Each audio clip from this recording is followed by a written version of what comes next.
Why don't I just list with a realtor? Now, I'm a licensed broker, but this is a question we get all the time in our market. And a lot of the times it's on A-class deals that don't need a ton of work. And this is a really easy objection to solve. So what we're going to explain is the cost of commissions, inspections, inspection responses, what that process looks like, closing costs, prorated taxes, surveys, homeowners warranties, etc. Go through the list, actually price it out. We've got a deal right now that's worth about $165,000. Real estate broker told him she could sell it for $125,000. I'm at $105,000. You take out 7% in commissions, closing costs, taxes. The guy's literally only like $3,000 or $4,000 above what I can give him guaranteed in 2 weeks.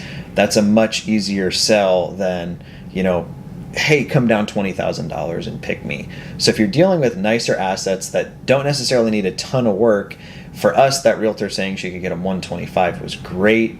They don't really necessarily know how much some of this stuff costs. So she's thinking carpet, paint, remodeling a bathroom or something is extremely expensive. Whereas I know, hey, this is going to cost me like $10,000. So it's one of those, honestly, pretty easy objections to overcome. I've bought 2 or 3 A-class rentals in the past 6 months that have come from this. We're talking like one of them was built in 2013. So it's one of those easy ways to walk them through the process, explain the pros and cons. Hey, do you really want strangers coming in and out of your house? I've bought and sold a lot of houses. Inspections are always my least favorite part. You never know what those guys are going to dig up to justify their fee. So it's a really fun process to go through. I would recommend, don't be dishonest. Be really honest about what closing costs are going to be. Realtor commissions. In our market, 7% is pretty standard because we're a little bit more low end. Walk them through those though, and you'll find a lot of the times they'll actually go back to their realtor and say, hey, is this accurate? On the 2 or 3 A-class deals I've bought that I was competing with a realtor on, they've all said, yeah, you really are going to be within a couple grand of his offer or us going through the process. Really just depends on those inspections.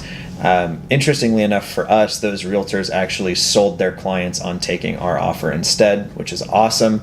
As brokers, we do have a fiduciary capacity to our clients. So I love when I see people putting their commissions themselves aside and advising their client and what's going to be the ultimate best for them.